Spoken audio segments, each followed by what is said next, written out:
Grocery करें समझदारी के साथ, क्योंकि समझदारी में ही है किफ़ायत शुआरी। एक हाउसवाइफ की समझदारी में ही है घर भर की खुशहाली। अस्सलाम वालेकुम, कैसी यूट्यूब फैमिली, उम्मीद करती हूँ खैर खैरियत से होगी और अल्लाह के हिफ्ज़ व अमान में होगी। जनाब, जो पिछला मेरा व्लॉग था उसके अंदर मैंने आपको मसाला जात वगैरह और जहाँ जहाँ से मैं मैंने आपको पहले भी बताया था मैं ग्रोसरी करती हूँ, वो सामान था। और अब कुछ सामान है इम्तियाज़ का कि जो मुझे वहाँ से रीज़नेबल पड़ता है, तो फिर मैंने वो वहाँ से ले लिया। क्योंकि असल ट्रिक पता है क्या है बचत की, वो ये है कि आपको कौन सा सामान कहाँ से सस्ता मिल रहा है। बाज़ औक़ात ये होता है कि हमें छोटी जगहों से महंगा सामान मिल रहा होता है, और बाज़ औक़ात ये होता है कि बड़ी जगहों से कुछ सामान सस्ता मिल रहा होता है। तो आपने चेक एंड बैलेंस रखना है, आपने हर जगह जाकर देखना है कि आया आपकी जो ग्रोसरी है वो आपको कहाँ से सस्ती मिलती है। मैं जिस नेवल मार्ट से ये दूध लेती थी, मुझे पर पैकेट 15 रुपये महंगा पड़ रहा था, और इम्तियाज़ पे मुझे पर पैकेट 15 रुपये सस्ता पड़ रहा है। तो इसी तरीके से सर्चिंग वगैरह करते रहा करें आप, और पैसे बचाने की पूरी कोशिश किया कीजिए कि इस दूध के पैकेट पर तो मुझे कार्टन पे अच्छा खासा बच जाता है। लाती मैं 2 से 3 दफ़ा में हूँ कि थोड़ा सा उठा कर लेकर आने में, क्योंकि बाइक पर जाते हैं तो उठा कर लेकर आने में ज़रा प्रॉब्लम होती है।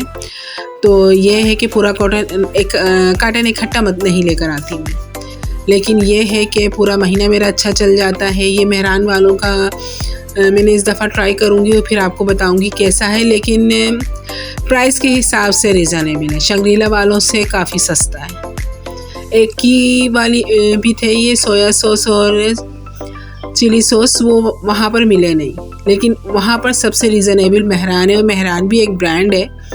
तो मुझे ये बेहतर लगा कि मैं यही वाला ले लूँ। और इसी तरीके से दालें हैं, दालें मुझे काफ़ी बेहतर प्राइस पर मिली हैं वहाँ पर, और सबसे बड़ी बात है साफ़ सुथरी होती हैं और इनमें कचरा वगैरह कुछ भी नहीं है, अच्छी क्वालिटी की है। तो हर चीज़ ख़रीदने से पहले हमें क्वालिटी का भी ध्यान रखना पड़ेगा, अमाउंट का भी ध्यान रखना पड़ेगा, और इसी तरीके से दीगर और बहुत सारी टिप्स हैं। उन सब चीज़ों को हम फॉलो करेंगे तभी हम एक बेहतरीन ग्रोसरी कर सकते हैं।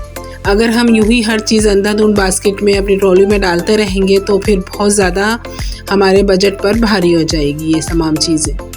तो इसके लिए ज़रूरी है कि समझदारी से चलें। कि जैसे कि ये शंग्रीला का जो अचार है, ये मुझे खुले अचार से ज़्यादा सस्ता पड़ रहा है। कि वो जो बाल्टियों, इन्हीं की जो कंपनी की बड़ी बाल्टियाँ होती हैं जोड़िया में, उनमें से मिलता है, लेकिन वो हाफ़ केजी मुझे इस हाफ़ केजी से ज़्यादा महंगा पड़ रहा था, तकरीबन 15 रुपये। तो फिर मैंने यही वाला ले लिया। इसी तरीके से ये मैक्स है, सिंगल में बाहर से ले रही थी, मुझे एक मैक्स का जो पाउच है वो मुझे पड़ रहा था 100 रुपीज़ का, और ये मैं 190 का लेकर आई हूँ 3 पाउचेस। इस तरीके से मुझे यहाँ पर भी बचत हुई है।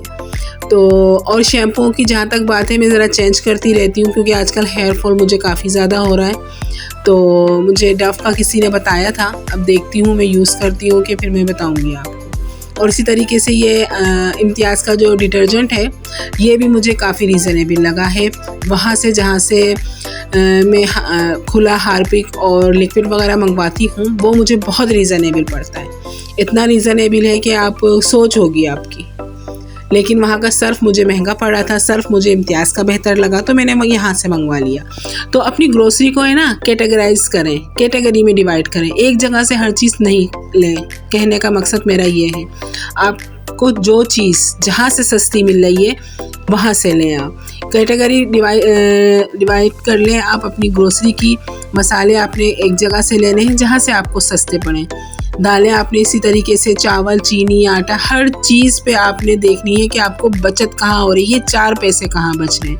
क्योंकि मैं अपनी प्रीवियस वीडियोस में भी आपको ये बता चुकी हूँ कि मंथली बजट के अलावा हमने वीकली बचत भी करनी है और हमने डेली की बचत भी करनी है। तो यहाँ मेरे बर्तन वगैरह बिल्कुल फारिग होने लगे हैं, क्योंकि शादी को हो गए हमारे 21 साल, अब बर्तन कितने चलेंगे। तो अब ये कोशिश कर रही हूँ कि मैं हर महीने के बजट में एक बर्तन अब मैं ले लिया करूँ, क्योंकि भी बहुत महंगे हैं ये भी। 2800 की पड़ी है मुझे। इससे पहले मैंने चाय का सॉसपैन लिया था